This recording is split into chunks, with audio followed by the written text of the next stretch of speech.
가톨릭 교리서 61번째 1249강. 예비신자들은 이미 교회와 결합되어 있으므로 이미 그리스도의 집에 있고 또 드물지 않게 이미 믿음과 희망과 사랑의 생활을 하고 있다. 어머니인 교회는 이미 자기 자녀가 된 그들을 사랑과 배려로 감싸 안는다. 어린이 세례.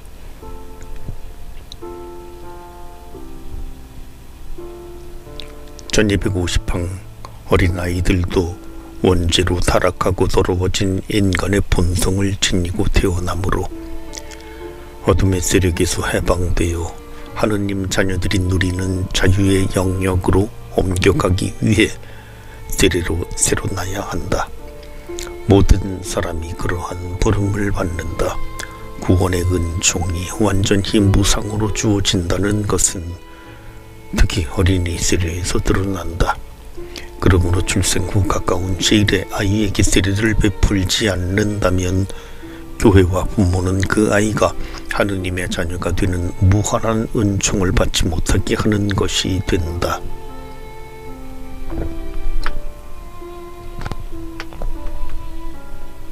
(1251항) 그리스도인 부모는 어린이 세례가 하느님께서 그들에게 맡기신 생명을 양육하는 역할에 포함된다는 사실을 인정하여야 한다.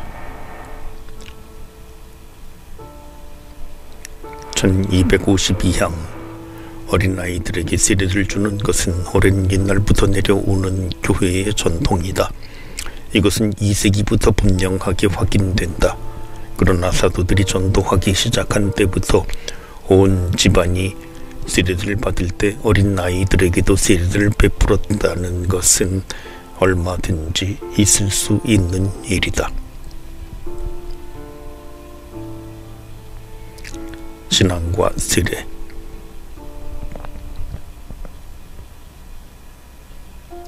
(1253방) 세례는 신앙의 성사이다. 그러나 신앙을 위해서는 믿는 이들의 공동체가 필요하다. 오로지 교회의 신앙 안에서만 신자 개개인이 믿을 수 있는 것이다. 세례를 위해서 완전하고 성숙한 신앙이 요구되는 것이 아니라 계속 발전할 수 있는 신앙의 출발이 필요한 것이다. 예비신자나 대부모는 하느님의 교회에 무엇을 청합니까? 라는 질문에 신앙을 청합니다 하고 대답한다.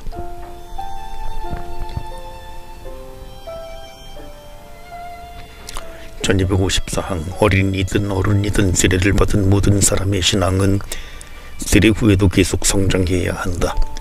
그러므로 교회는 해마다 부활성녀의 세례 서약 갱신 예식을 거행한다.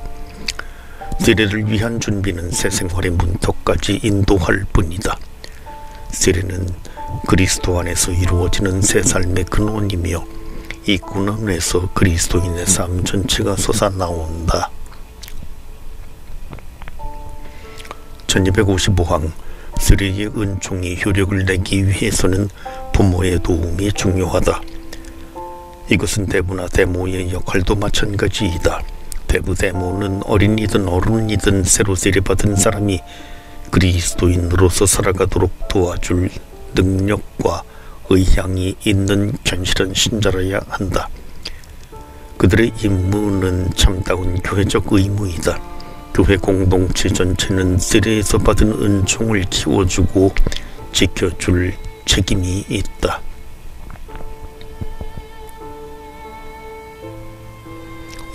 누가 세례를 줄 수 있는가?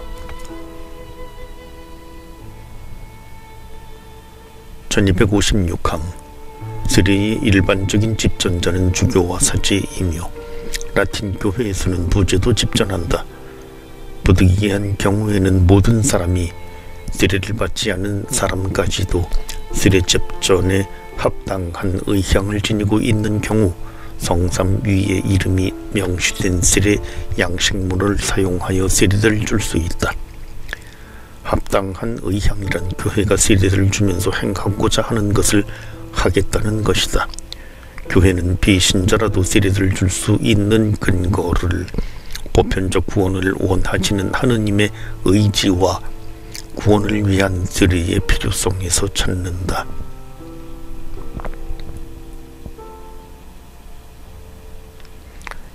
세례의 필요성.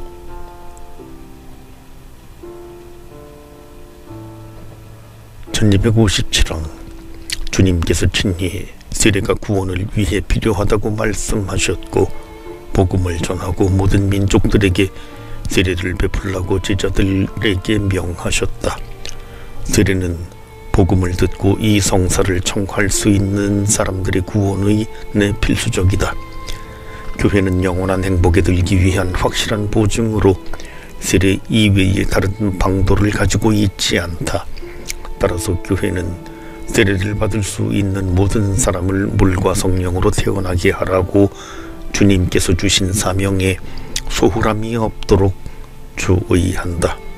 하느님께서는 구원을 세례 성사에 매어 놓으셨지만 하느님 자신이 성사에 매여 있는 것은 아니다.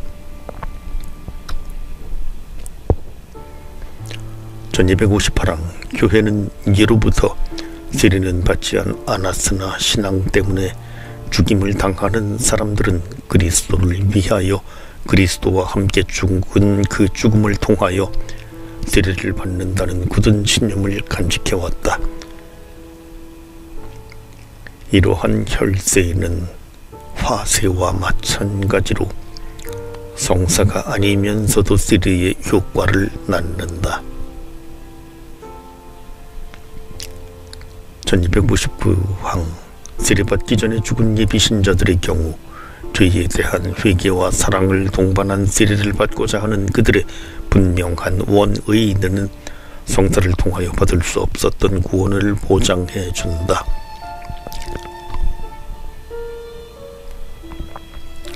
(1260항) 그리스도께서는 모든 사람을 위하여 돌아가셨고 또 인간의 궁극 소명도 참으로 하나 곧 신적인 소명이므로 우리는 성령께서 하느님만이 아시는 방법으로 모든 사람에게 이 파스카 신비에 동참할 가능성을 주신다고 믿어야 한다. 그리스도의 복음과 그분의 교회를 모른다고 해도 진리를 찾고 자신이 아는 대로 하느님의 뜻을 실천하는 사람은 누구나 구원받을 수 있다. 그런 사람들이 세례의 필요성을 알았더라면 분명히 세례를 받고자 했을 것이다.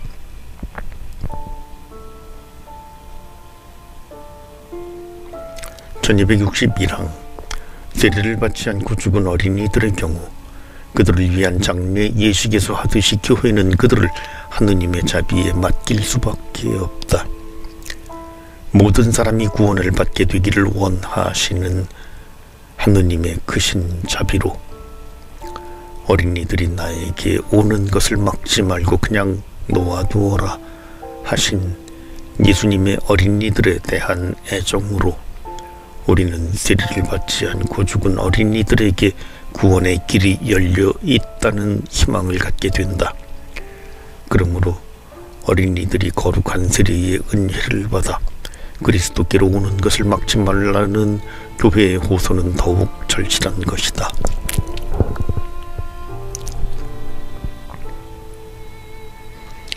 세례의 은총.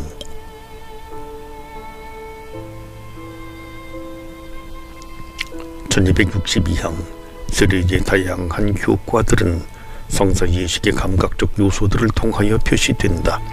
물에 잠김은 죽음과 정화의 상징이지만 재생과 갱신의 상징이기도 하다. 그러므로 두 가지 중요한 효과는 죄의 정화와 성령 안에서 새롭게 탄생하는 것이다.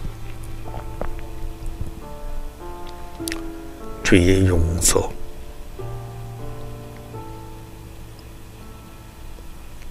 (1263항) 세례를 통하여 모든 죄, 곧 원죄와 본죄 그리고 모든 죄벌까지도 용서받는다. 세례로 새로 태어난 사람들에게는 하느님 나라에 들어가는 것을 가로막을 아무런 죄도 남아있지 않다. 곧 아담의 죄도 본죄도 죄의 가장 중대한 결과인 하느님과의 단절도 남아있지 않는 것이다.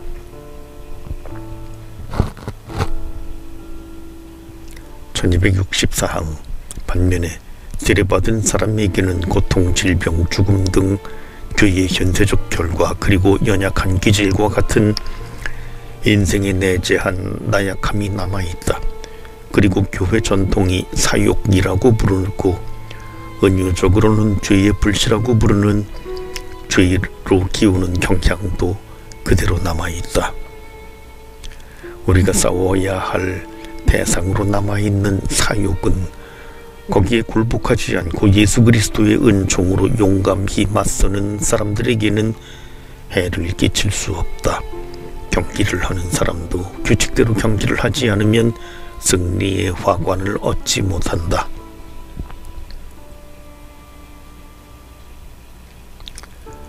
새 사람이 됨.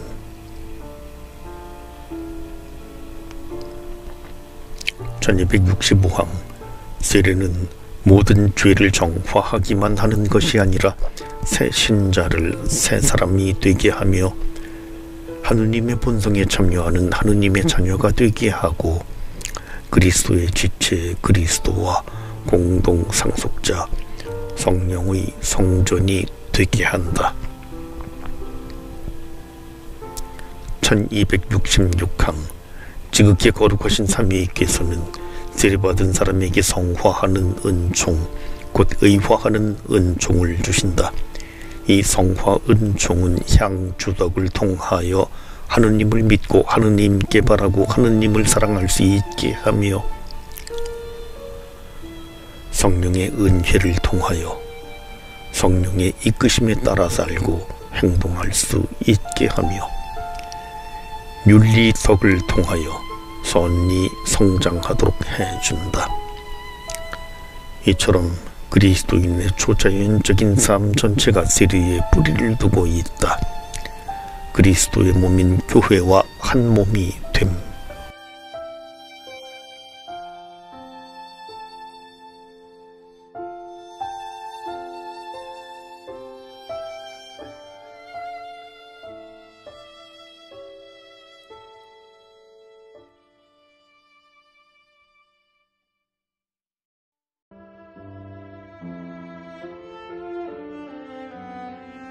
가톨릭 교리서 62번째 1267항 세례는 우리를 그리스도의 신비체의 일원이 되게 한다.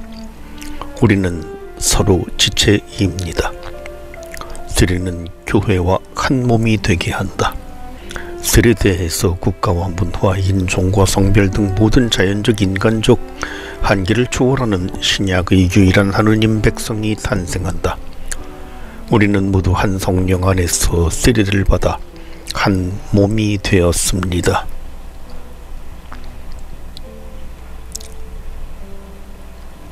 (1268항) 세례받은 사람들은 살아있는 돌로서 영적 집을 짓는 데에 쓰이고 거룩한 사제단이 되었다. 그들은 세례를 통하여 그리스도의 사제직, 예언자직, 왕직에 참여한다. 여러분은 선택된 결의이고 임금의 사제단이며 거룩한 민족이고 그분의 소유가 된 백성입니다. 그러므로 여러분은 여러분을 어둠에서 불러내어 당신의 놀라운 빛 속으로 이끌어 주신 분의 위협을 선포하게 되었습니다. 세례를 받으면 신자들의 보편 사제직에 참여하게 된다. 1269항 교회의 일원이 된 세례받은 사람은 이제 자신의 것이 아니고 우리를 위해 돌아가셨다가 다시 살아나신 그리스도의 것이다. 그러므로 세례받은 사람은 다른 사람에게 헌신하고 교회의 친교 안에서 그들에게 봉사하며 교회의 지도자들에게 복종하고 순종하며 그들을 존경하고 사랑해야 한다. 세례를 받으면 이처럼 책임과 의무가 생기지만 동시에 세례받은 사람들은 교회의 품 안에서 성사를 받고 하느님의 말씀으로 양육되며 교회의 다른 영적인 도움으로 지원받을 권리도 누린다. 1270항 세례받은 사람은 하느님의 자녀로 다시 태어나 교회를 통하여 하느님께 받은 신앙을 사람들 앞에서 고백하려고 힘쓰고 하느님 백성의 사도적 선교적 활동에 참여해야 한다. 그리스도인들은 일치시키는 성사적 유대. 1271랑 세례는 아직 가톨릭 교회와 완전히 일치하지 못한 그리스도인들을 포함하여 모든 그리스도인들이 이루는 일치의 기초가 된다. 그리스도를 믿고 올바로 세례를 받은 이들은 비록 완전하지는 않더라도 어느 정도 가톨릭 교회와 친교를 이루고 있는 것이다. 세례 때의 믿음으로 의화된 그들은 그리스도와 한 몸을 이루고 마땅히 그리스도인이라는 이름을 가지며 가톨릭 교회의 자녀들은 그들을 당연히 주님 안에 형제로 인정한다. 그러므로 세례는 세례를 통하여 새로 태어난 모든 사람을 묶어주는 일치의 성사적 끈이다.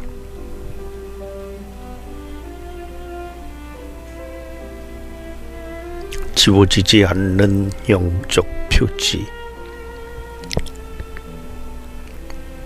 1271항 세례로서 그리스도와 한 몸이 된 이들은 그리스도와 같은 모습을 지니게 된다.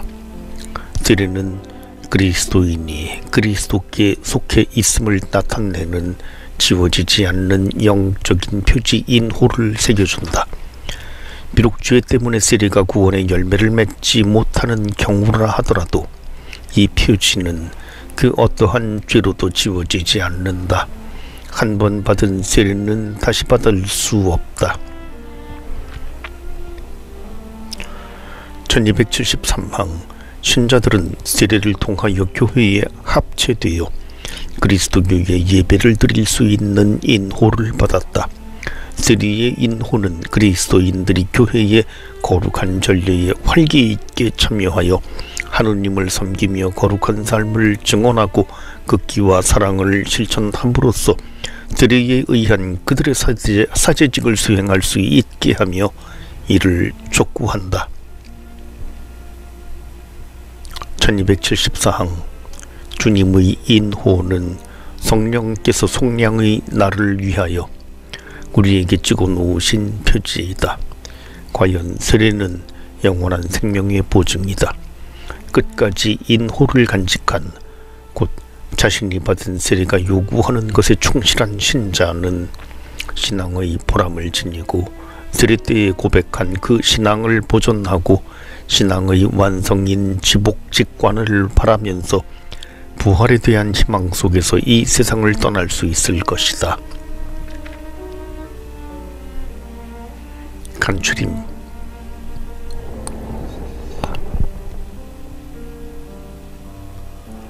(1275항) 그리스도교 임무는 세 가지 성사가 합하여 이루어진다. 이는 새 삶의 시작인 세례성사, 새 삶을 견고하게 하는 견진성사, 제자들이 당신 모습으로 변화되도록 그리스도께서 당신의 살과 피로 양육하시는 성체성사이다. 1276항 너희는 가서 모든 민족들을 제자로 삼아 아버지와 아들과 성령의 이름으로 세례를 주고 내가 너희에게 명령한 모든 것을 가르쳐 지키게 하여라.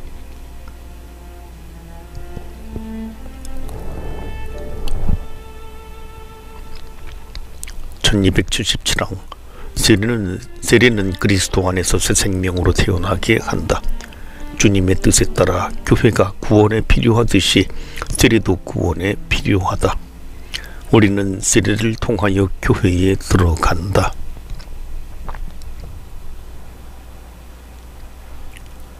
1278항 세례성사의 핵심적인 예식은 지극히 거룩하신 삼위일체 성부와 성자와 성령의 이름을 부르면서 예비 신자를 물에 담그거나 머리에 물을 붓는 것이다.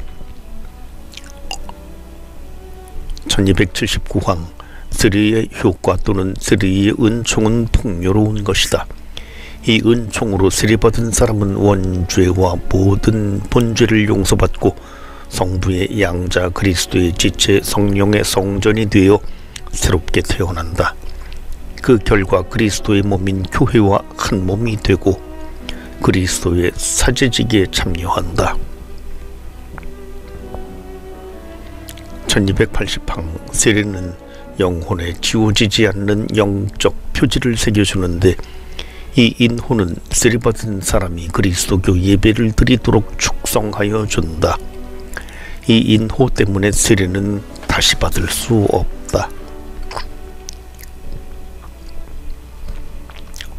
1281항 신앙 때문에 죽임을 당한 사람들과 예비신자들 그리고 교회를 모르지만 진실한 마음으로 하느님을 찾고 하느님의 뜻을 은총의 영향 아래에서 실천하려고 노력하는 사람은 세례를 받지 않았어도 구원받을 수 있다.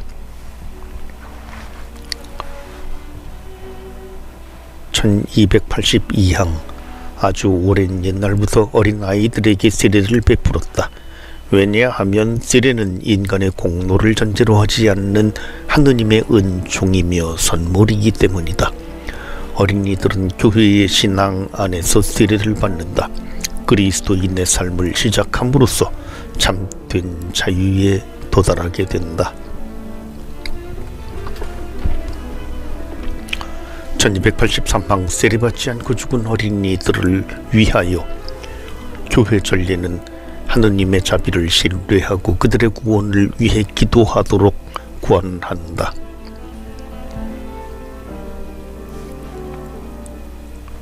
1284항 부득이한 경우에는 누구든지 세례를 줄 수 있다.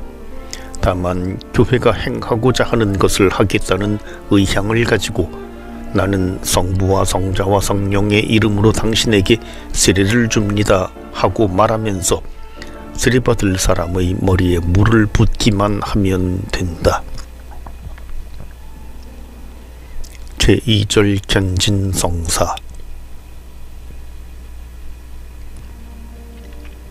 1285항 세례성사와 성체성사와 함께 견진성사는 그리스도교 입문성사이며 이 입문성사들의 단일성은 지켜져야 한다. 그러므로 견진성사가 세례성사의 은총을 완성하기 위해 필요하다는 것을 신자들에게 설명해 주어야 한다. 견진성사로 신자들은 더욱 완전히 교회와 결합되며 성령의 특별한 힘을 받아 그리스도의 참된 증인으로서 말과 행동으로 신앙을 전파하고 옹호하여야 할 더 무거운 의무를 진다.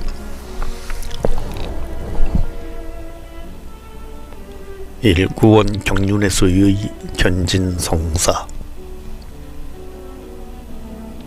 1286항 구약 성경에서 예언자들은 기다리던 메시아 위에 그 구원 사명을 위해 주님의 영이 내려오실 것이라고 예고했다. 예수님께서 요한에게 세례를 받으실 때 성령께서 그분 위에 내려오신 것은 그분이 오시기로 되어 있던 바로 그분이시며 하느님의 아들이신 메시아라는 징표였다. 성령으로 잉태되신 예수님의 전생애와 사명은 성부께서 그분께 한량없이 주시는 성령과 이루는 완전한 친교 안에서 실현된다. 1287항 그런데 성령의 이 충만은 오로지 메시아만이 아니라 모든 메시아 백성에게 전해질 것이었다. 그리스도께서는 성령을 보내시겠다고 여러 번 약속하셨고 이 약속을 부활 날 처음으로 실현하셨으며 성령 강림 날에 더욱 분명하게 실현하셨다. 성령을 충만히 받은 사도들은 하느님의 위협을 전하기 시작한다. 그리고 베드로는 성령이 쏟아져 내려오신 것을 메시아 시대의 징표라고 선언한다. 그때 사도들의 설교를 믿고 세례받은 사람들은 성령의 선물도 받았다.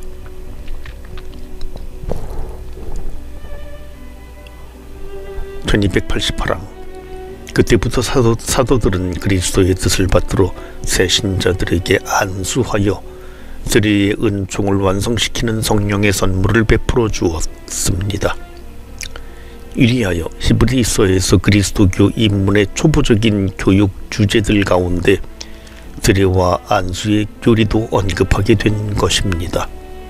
가톨릭 전승은 안수를 견진성서의 기원으로 당연히 인정하였으며 이 견진으로서 성령 강림의 은총이 교회 안에 영속되고 있다 하겠습니다. 1289황 일찍이 성령의 부여를 더 잘 드러내기 위해 안수에 향유, 축성성유, 크리스마 발음이 추가되었다. 이 도유는 기름 부음 받은 사람을 의미하는 그리스도인이라는 이름을 밝혀준다. 이 이름은 하느님께서 성령으로 기름 부으신 분, 바로 그리스도라는 이름에서 비롯되었다. 그리고 이 도유 예식은 서방교회와 마찬가지로 동방교회에서도 오늘날까지 계속되고 있다. 그러므로 동방교회에서는 이 성사를 도유성사라고 부르거나 축성성유 크리스마 도유라고 부른다. 서방교회에서 견진이라는 이름은 이 성사가 세례로를 확정하고 동시에 세례의 은총을 견고하게 한다는 것을 가리킨다. 동방과 서방의 두 전통. 1290황 그리스도교 초기에는 보통 견진을 세례와 함께 한 번에 거행했다. 그러므로 성 치프리아노의 표현대로 견진성사는 세례성사와 함께 하나의 이중적 성사를 이룬다. 여러 이유가 있었지만 어린아이들의 세례가 많아지면서 연중 내내 거행되고 시골 본당의 수효가 늘어나 교구가 커지면서 주교가 모든 세례성사를 집전할 수 없게 되었다. 결국 서방교회는 세례의 완성을 주교에게 유보해 두려고 이 두 성사를 시간적으로 분리시키게 되었다. 동방교회에서는 이 두 성사를 하나로 결합시켜 왔다. 따라서 견진성사도 세례성사를 주는 사제가 베푼다.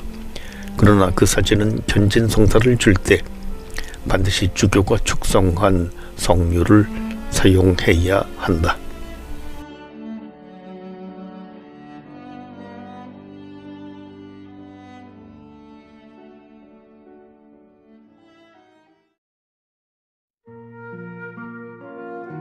가톨릭 교리서 63번째 1291항 로마 교회의 관습이 서방의 관행을 발전시켰다. 그것은 세례 후에 축성성유를 2번 바르는 관습이었다.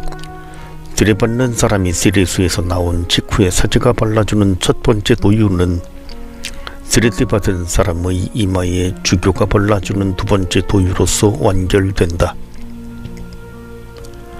사제가 축성성유를 발라주는 2번째 도유는 세례 예식에 속하는 것으로서 세례받은 사람이 그리스도의 예언자직 사제직 왕직에 참여한다는 것을 의미한다. 어른이 세례받는 경우에 세례 후 도유는 한 번뿐인데 이것은 견진의 도유이다. 1292항 동방교회의 관습은 무엇보다도 그리스도교 입문의 단일성을 더 잘 보여준다. 라틴 교회의 예식은 새 신자들과 주교의 일치를 더욱 분명하게 표현한다. 주교는 하나이며 보편되고 사도로부터 이어오는 참 교회의 보증인이고 그 봉사자이며 따라서 그리스도교 교회의 사도적 기원에 연결시키는 끈이다. 이 견진성사의 표징과 예식 1293망 이 성사의 예식 중에서 도유의 표징과 이 도유가 가리키고 새겨주는 것, 곧 영적 인호를 숙고해 보아야 한다. 성경과 고대 사회의 상징 체계에서 기름 부음은 풍부한 의미를 가지고 있다. 기름은 풍요와 기쁨의 표징이다. 기름은 정화시키고 목욕 전후의 기름 바름, 유연하게 하며 육상 경기 선수와 씨름 선수에게 기름을 바름 깨지고 상처 난 곳을 낫게 함으로 치유를 상징하고 아름다움과 건강과 힘이 넘치게 한다. 1294항 기름 바름의 이 모든 의미는 성사 생활 안에서도 발견된다. 세례전의 예비신자에게 기름을 바르는 의식은 정화와 강화를 뜻하고 병자들에게 기름을 바르는 것은 치유와 위안을 의미한다. 세례 직후와 견진과 서품 때에 축성 성류를 바르는 것은 축성되었다는 표징입니다. 그리스도인 곧 견진의 도유를 받은 사람들은 예수 그리스도의 사명과 그분이 가득히 지니신 성령의 충만에 더 깊이 참여함으로써 삶 전체에서 그리스도의 향기를 풍기게 된다.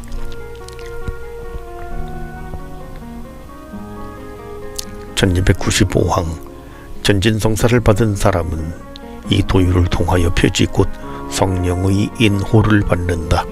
사회에서 사용하는 인장은 그 사람을 상징하며 그 사람의 권위를 나타내고 어떤 사물에 대한 소유권을 표시한다.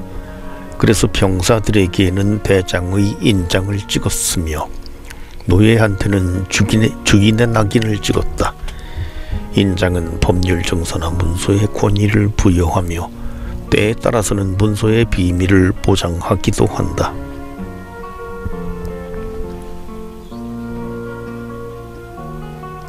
1296항 그리스도께서는 성부께서 당신에게 날인하셨다고 선언하신다.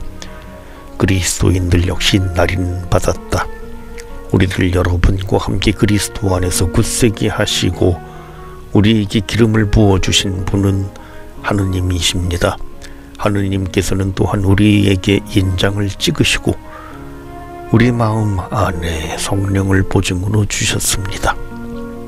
성령의 이 날인은 전적으로 그리스도께 속해 있고 그분을 영원히 섬기겠다는 표시인 동시에 종말의 큰 시련 때에 하느님께서 보호해 주시겠다는 약속이기도 하다.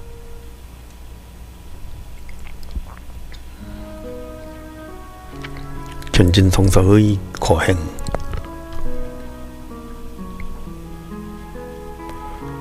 1297항 축성성류 크리스마의 축성은 견진성사의 거행에 앞서 이루어지는 중요한 일이며 어느 면에서는 견진성사의 한 부분이라고 할 수도 있다. 주교는 목요일에 성류 축성 미사 중에 교구 전체에서 사용할 축성성류 크리스마를 축성한다. 일부 동방교회에서는 성류 축성이 총 대주교에만 유보되어 있다.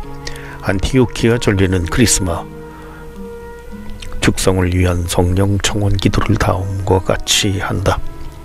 아버지, 성령을 우리와 여기 놓인 이 기름 위에 보내주시고 이를 거룩하게 하시어 도유와 날인을 받는 모든 사람들을 위한 거룩한 향유, 사제의 성유, 왕의 성유, 환희의 도유, 빛의 옷, 구원의 외투, 영적 선물, 영혼과 육신의 성화, 불멸의 행복, 지워지지 않는 인호, 신앙의 방패가 되고 마귀의 모든 활동에 대항하는 무서운 투구가 되게 하소서.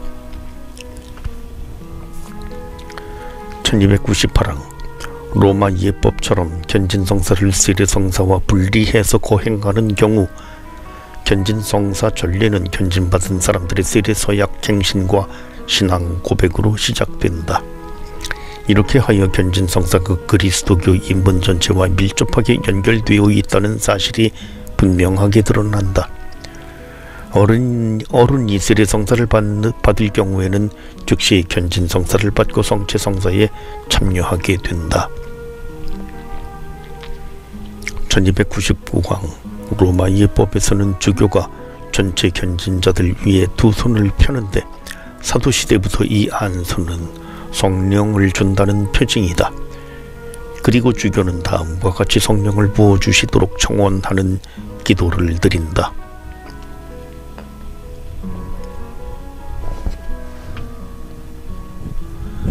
우리 주 예수 그리스도의 아버지, 전능하신 하느님, 여기 있는 이 교우들을 물과 성령으로 다시 나게 하시고 죄에서 해방시키셨음이니 이 교우들에게 파라클리토 성령을 보내주소서. 지혜와 통찰의 영, 의견과 용기의 영, 지식과 공경의 영, 주님을 두려워하는 경외의 영을 보내주소서. 우리 주 그리스도를 통하여 비나이다. 1300항. 그 다음에 성사의 핵심 예식이 이어진다. 라틴 기법에서 견진성사는 주교가 한 손을 얹고 이마에 죽성성유를 바름으로써 그리고 성령 특운의 인호를 받으시오 라는 말로써 수여한다. 비잔틴 예법의 동방교회에서는 성령 청원 기도 다음에 성유를 몸의 중요한 부분, 곧 이마, 눈, 코, 귀, 입술, 가슴 등 손과 발에 바르냐 그때마다 성령 특운의 인호라고 말한다.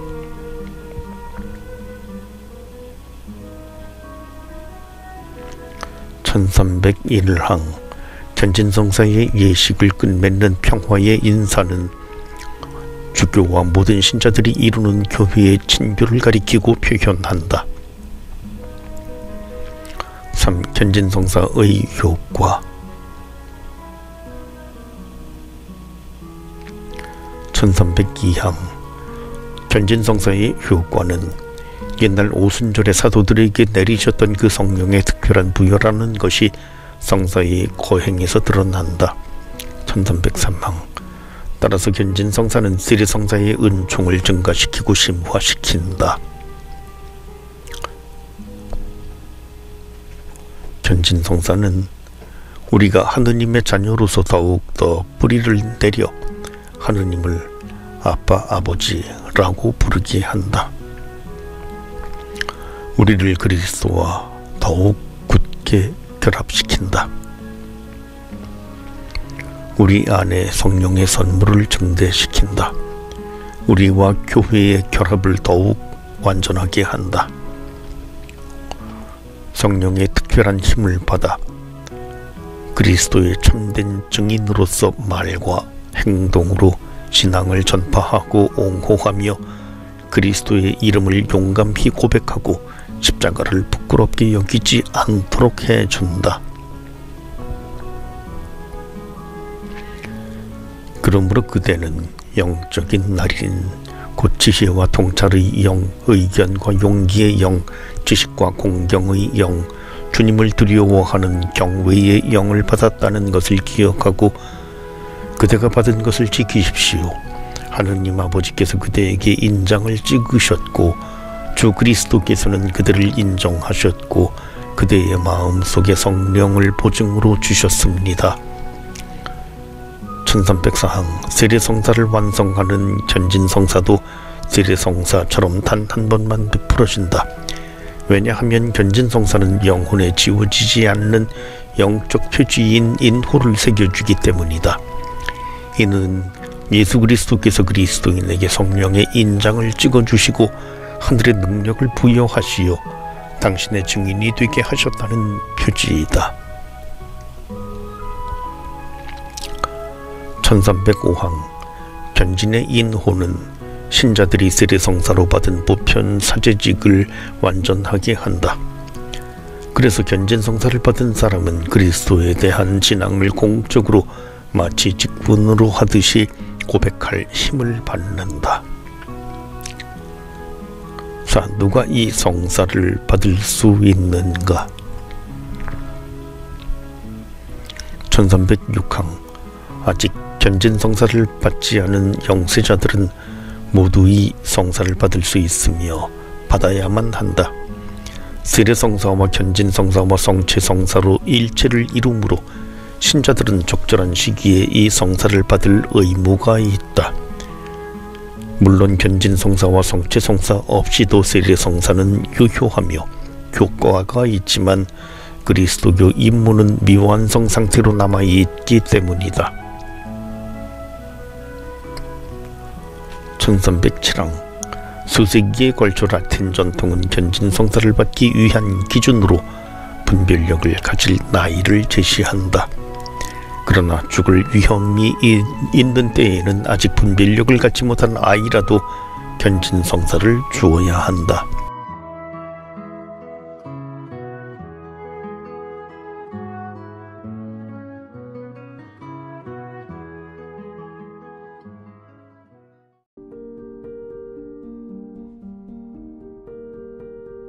가톨릭 교리서 64번째 1308항 때로 견진성사를 그리스도인의 성숙을 위한 성사라고 하지만 신앙의 성년과 자연적 성장의 성년을 혼동해서는 안 된다.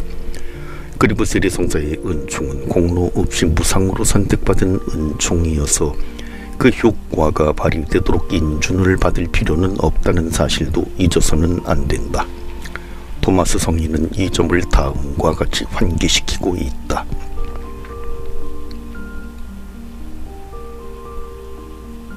육체의 나이로 영혼의 나이를 판단할 수는 없다. 그러므로 사람은 지혜서에서 말하고 있는 영적인 노년의 원숙함을 어린 시절에 받을 수도 있다. 영예로운 나이는 장수로 결정되지 않고 살아온 횟수로 셈해지지 않는다. 많은 어린이들이 성령의 힘을 받아 그리스도를 위해 용감히 싸웠으며 피를 흘리기까지 했다.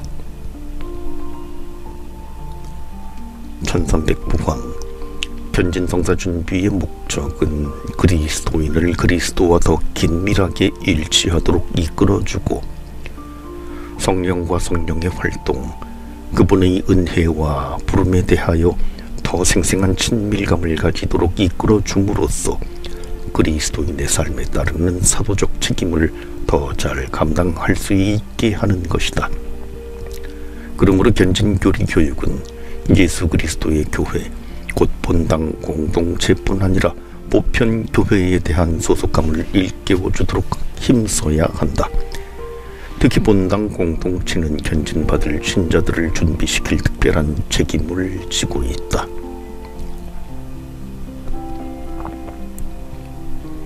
(1310항) 견진성사를 받으려면 은총의 상태에 있어야 한다.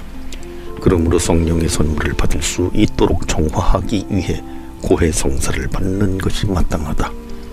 더욱 간절한 기도로서 온순한 마음으로 스스로를 온전히 내어 맡기면서 성령의 힘과 은총을 받고자 준비하여야 한다. 1311항 세례성사와 마찬가지로 견진성사의 경우에도 견진자들은 대부나 대모의 영적인 도움을 청해야 한다. 두 성사의 단일성을 드러내기 위하여 세례성사 때의 대부나 대모와 같은 사람으로 하는 것이 바람직하다.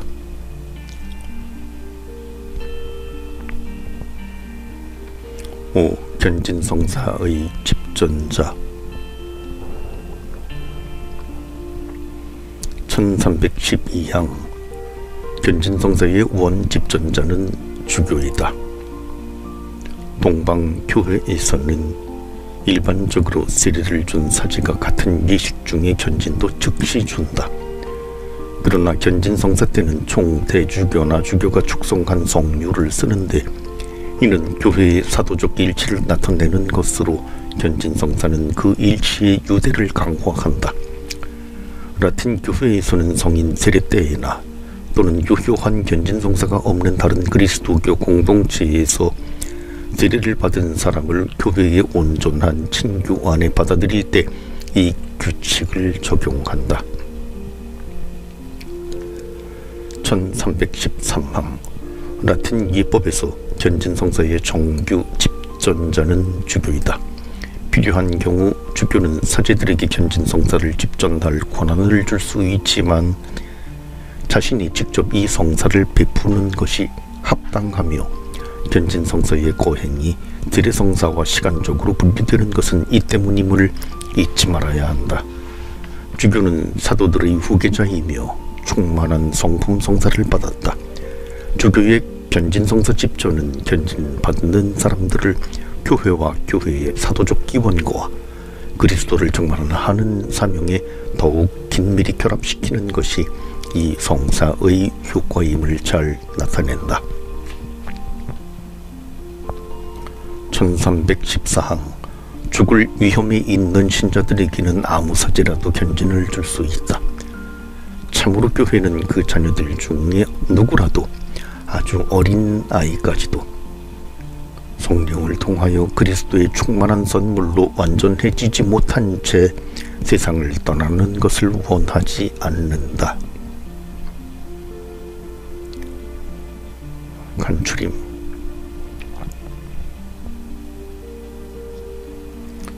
(1315항) 예루살렘에 있는 사도들은 사마리아 사람들이 하느님의 말씀을 받아들였다는 소식을 듣고 베드로와 요한을 그들에게 보냈다.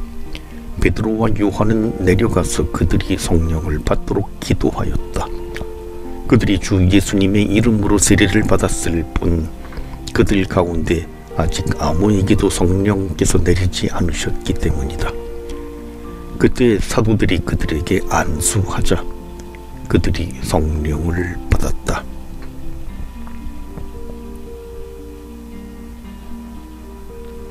(1316항) 견진성사는 세례성서의 은총을 완성한다.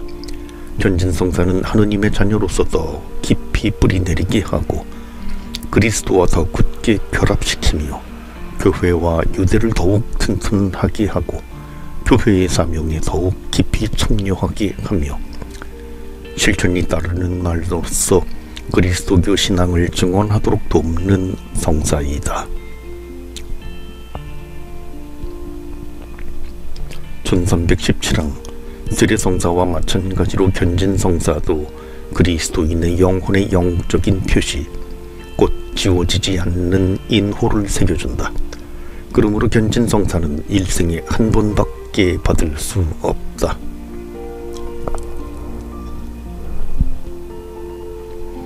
1318항 동방교회에서는 견진성사가 세례 직후에 집전되고 바로 성찬제 참여가 이어진다. 이 전통은 그리스도교 입문이 되는 이 세 가지 성사의 단일성을 두드러지게 나타낸다. 라틴 교회에서는 이 성사를 사리를 분별할 나이의 어린이들에게 베풀며 일반적으로 주교만이 거행한다. 주교의 견진 집전은 이 성사가 교회의 유대를 강화한다는 것을 나타낸다. 1319항 사리를 분별할 나이에 이른 견진 후보자들은 신앙을 고백해야 하며 은총의 상태에 있고 성사를 받을 의향이 있으며 교회 공동체와 현세적인 일에서 그리스도의 제자와 증인의 역할을 맡을 준비가 되어 있어야 한다. 1320항 견진성사의 핵심 예식은 집전자의 안수와 세례성사를 받은 사람의 이마에 동방교회에서는 다른 감각기관들에도 죽성 성유를 바르는 것인데 로마 예법에서는 성령 특훈의 인호를 받으시오라고 하며 비잔틴 예법에서는 성령 특훈의 인호라고 말한다. 1321항 견진성사가 세례성사와 분리되어 거행될 때에는 무엇보다도 세례서약 갱신으로 세례성사와 이어진 유대를 표현한다. 성찬례 중에 견진성사를 집전하는 것은 그리스도교 입문성사들의 단일성을 강조하는 데 도움이 된다. 제3절 성체성사 1322항 성체성사는 그리스도교 입문성사를 완결짓는다. 세례성사로 왕다운 사제품 위에 올려지고 견진성사로 그리스도를 더욱더 닮게 된 사람들은 성찬례를 통하여 온 공동체와 함께 주님의 희생제사에 참여한다. 1323항 우리 구세주께서는 발리시던 그 밤에 최후 만찬에서 당신 몸과 피의 성천의 희생제사를 제정하셨다. 이는 다시 오실 때까지 십자가의 희생제사를 세속에 영속화하고 또한 그때까지 사랑하는 신부인 교회에 당신 죽음과 부활의 기념제를 맡기시려는 것이었다. 이 제사는 자비의 성사이고 일치의 표징이고 사랑의 끈이며 그 안에서 그리스도를 받아 모시어 마음을 은총으로 가득 채우고 우리가 미래 영광의 보증을 받는 파스카 잔치이다.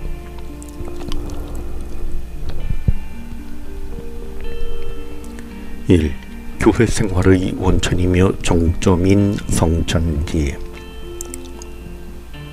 1324항 성찬리는 그리스도교 생활 전체의 원천이며 정점이다. 교회의 모든 직무나 사도직 활동과 마찬가지로 다른 여러 성사들은 성찬리와 연결되어 있고 성찬리를 지향하고 있다. 실제로 지극히 거룩한 성체성사 안에 교회의 모든 영적 서원이 내포되어 있다. 곧 우리의 파스카이신 그리스도께서 그 안에 계신다. 1325항 교회의 존재 자체를 이루고 있는 하느님 생명의 친교와 하느님 백성의 일치는 성찬리로 적절히 상징되고 놀랍게 실현된다. 그리스도를 통하여 세상을 성화하시는 하느님의 활동과 인간이 성령 안에서 그리스도께 드리는 예배와 그리스도를 통하여 성부께 드리는 예배는 성찬리에서 그 정점에 이른다. 1326항 끝으로 우리는 성찬리를 거행함으로써 이미 천상전례와 결합되며 하느님께서 모든 것 안에서 모든 것이 되실 그때의 영원한 생명을 미리 맛본다. 1327항 한마디로 성체성사는 우리 신앙의 묘약이고 집약이다. 우리의 사고방식은 성체성사와 일치하며 성체성사는 우리의 사고방식을 확인해준다. 이 성사는 어떻게 불리는가? 1328항 성체성사의 무한한 풍요로움은 이 성사를 부르는 여러가지 이름들에서 나타난다. 이 이름들은 각기 성체성사의 어떤 측면들을 환기시킨다. 성찬리 감사제, 하느님께 드리는 감사 행위이기 때문에 이렇게 부른다.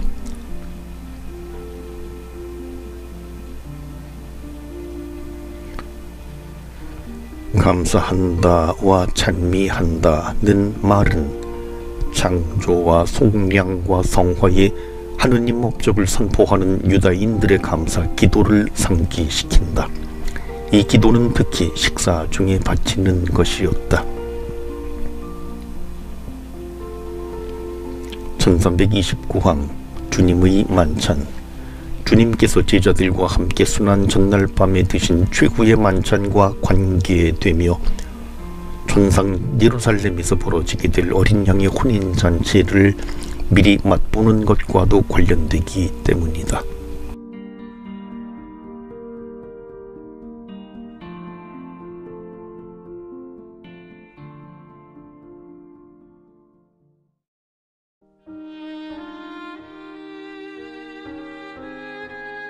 가톨릭 교리서 65번째 1330항 주님의 순환과 부활의 기념 거룩한 희생제사 성체성사가 구세주 그리스도의 유일한 제사를 재현하고 교회의 봉헌도 담고 있기 때문에 또 미사성제, 찬양제물, 영적 제물, 깨끗하고 거룩한 제물이라고 부르는 것은 이 제사가 구약의 모든 제사를 완성하고 이를 능가하기 때문이다. 하느님의 거룩한 전례, 모든 교회의 모든 전례가 이를 중심으로 이루어지며 가장 집약적인 표현이 이 성사 거행 안에 들어있기 때문이다. 같은 의미에서 거룩한 신비들의 거행이라고도 한다. 지극히 거룩한 성사라고 부르는 것은 이 성사가 성사들 중에 성사이기 때문이다. 이 이름은 특히 감실 안에 모셔둔 성체를 가리키기도 한다.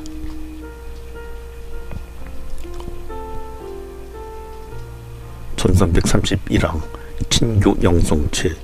우리는 이 성사를 통하여 그리스도와 일치하며 그분은 우리를 당신의 몸과 피에 참여하게 하여 한 몸을 이루게 하시기 때문이다. 그리고 거룩한 것. 사도신경에서 말하는 성인의 동공이 지난 첫 번째 뜻은 지닌 첫 번째 뜻은 이 거룩한 것의 공유이다. 천사들의 양식, 하늘의 양식, 불 사이의 약, 노제성사 등으로 부르기도 한다. 노자성사. 1332항 거룩한 미사. 구원의 신비를 이루는 이 진리는 일상생활 안에서 하느님의 뜻을 수행하도록 신자들을 파견함으로써 끝나기 때문이다. 3. 구원 경륜에서 본 성체 성사. 빵과 포도주의 표징. 1333항 성찬기 거행의 중심에 놓여있는 빵과 포도주는 그리스도의 말씀과 성령 청원 기도를 통해 그리스도의 몸과 피로 변화된다. 주님의 명을 충실히 따르는 교회는 주님께서 영광스럽게 다시 오실 때까지 주님을 기념하면서 주님께서 순환 전날 밤에 행하신 의식을 계속한다. 그리스도께서는 빵을 들어 포도주가 담긴 잔을 들어 빵과 포도주의 표징은 신비롭게 그리스도의 몸과 피로 변화되면서도 창조기의 좋은 생산물이라는 의미도 잃지 않는다. 따라서 우리는 봉헌 때의 빵과 포도주에 대하여 창조주께 감사드린다. 빵과 포도주는 땅을 가꾼 인간 노동의 결과일 뿐 아니라 창조주께서 주신 땅과 포도나무의 열매이기 때문이다. 빵과 포도주를 가지고 나온 왕이며 사제인 멜키체덱의 행위를 교회는 자신이 드리는 봉헌의 예표로 본다. 1334항 구약시대에는 창조주에 대한 감사의 표시로서 땅에서 나는 만물들 가운데 빵과 포도주를 제물로 바쳤다. 그런데 이것들이 이집트 탈출 사건에서 새로운 의미를 얻게 되었다. 이스라엘 백성이 해마다 파스카 때 먹는 누룩 없는 빵은 이집트 종살이에서 벗어나기 위해 서둘러 떠났음을 기념하는 것이며, 광야에서 먹은 만나에 대한 기억은 이스라엘이 하느님 말씀의 빵으로 살아간다는 것을 늘 상기하게 한다. 그들이 날마다 먹는 빵은 하느님께서 당신의 약속에 충실하시다는 보증으로 주신 약속된 땅의 산물이다. 유다인들이 파스카 식사 끝에 마시는 축복의 잔은 포도주가 지닌 축제의 기쁨의 종말론적 차원, 곧 예루살렘을 재건할 메시아에 대한 기다림이라는 소망을 더한다. 예수님께서는 빵과 포도주의 축복에 새롭고 결정적인 의미를 부여하시면서 성체 성사를 세우셨다.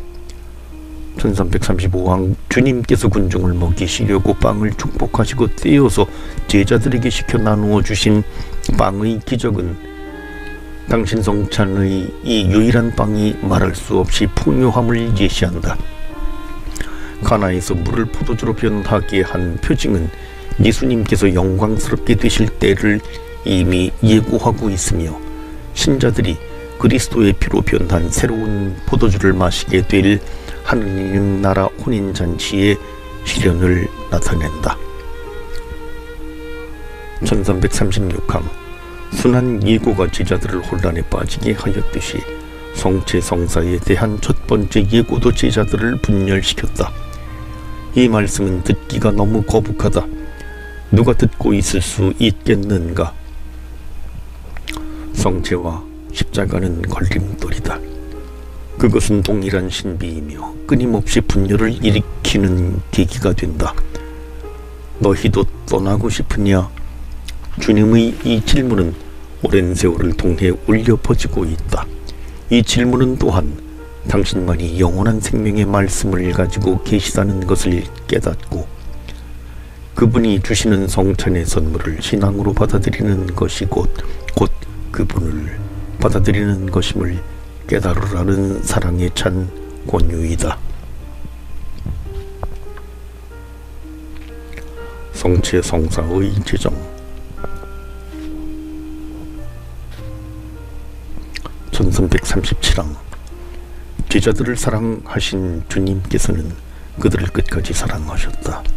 이 세상을 떠나 아버지께 돌아가실 때가 된 것을 아신 주님께서는 식사를 하시던 중에 그들의 발을 씻어주시고 사랑의 계명을 주셨다. 이러한 사랑의 보증을 제자들에게 남겨주시기 위해, 그들을 떠나지 않으시기 위해 그들이 당신의 파스카에 참여하게 하시고자 당신의 죽음과 부활의 기념으로서 성체 성사를 제정하셨으며 사도들을 신약의 사제들로 임명하시어 당신께서 다시 오실 때까지 이를 거행할 것을 명하셨다. 1338항. 세 권의 공관 복음서와 바오로 사도는 우리에게 성체 성사의 제정에 관한 이야기를 전하고 있다. 그리고 요한 사도는 가파르나움의 회당에서 하신 예수님의 말씀을 전하는데 그 말씀은 성체 성사를 제정하기 위한 준비였다. 그리스도께서는 당신 자신을 하늘에서 내려온 생명의 빵이라고 말씀하셨다. 1335항. 예수님께서는 가파르나움에서 예고하신 대로 당신의 몸과 피를 제자들에게 주시기 위해 파스카라는 때를 택하셨다.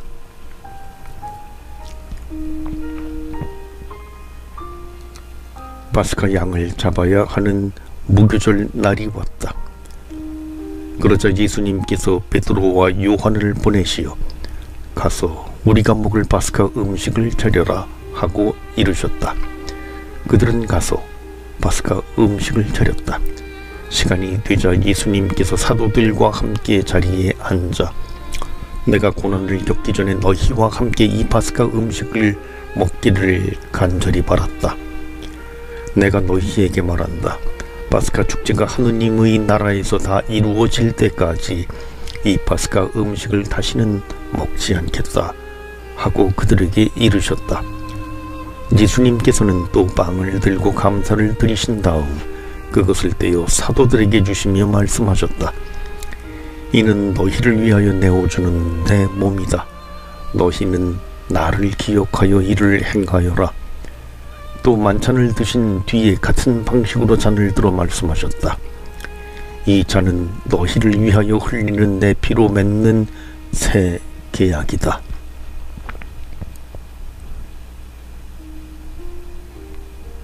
(1340항) 예수님께서는 파스카 식사 중에 당신 사도들과 최후의 만찬을 거행하시면서 유다인들의 파스카에 결정적인 의미를 부여하셨다.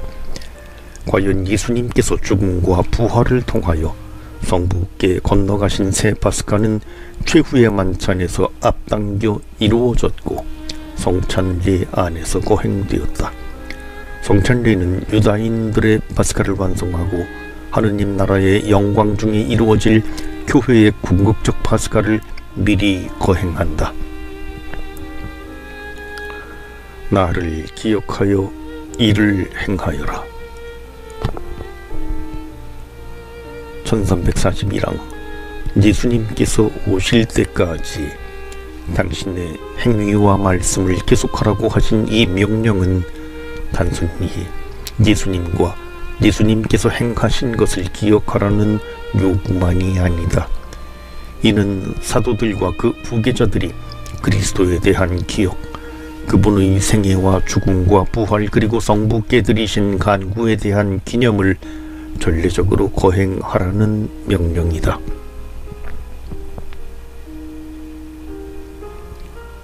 그들은 사도들의 가르침을 받고 친교를 이루며 빵을 떼어 나누고 기도하는 일에 전념하였다.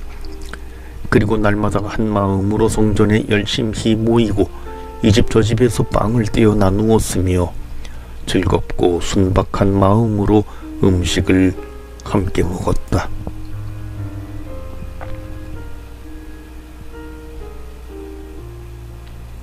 (1342형) 교회는 처음부터 주님의 명령을 충실히 수행해왔다. 예루살렘 교회에 대하여 다음과 같은 기록이 있다.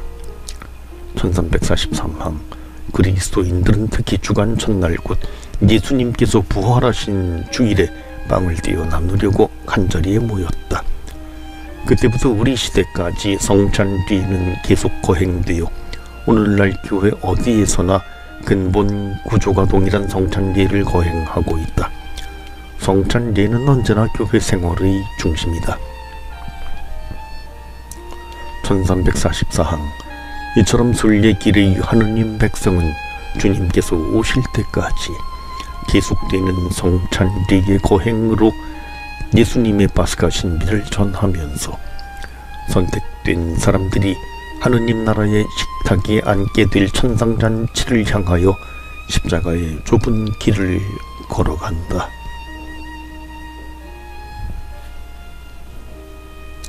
4. 성찬례의 거행.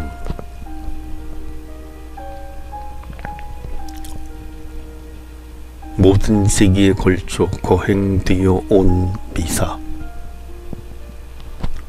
1345항 우리는 순교자 유스티노 성인의 증언으로 2세기 때부터의 개략적인 성찬례 거행 과정을 알 수 있다.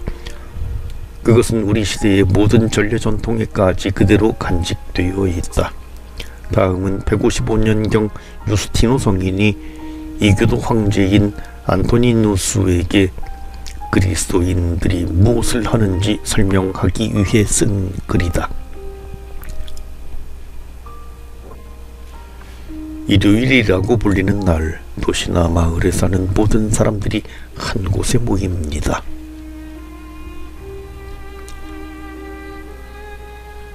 시간이 허락하는 대로 사도들의 기록과 예언자들의 글을 읽습니다.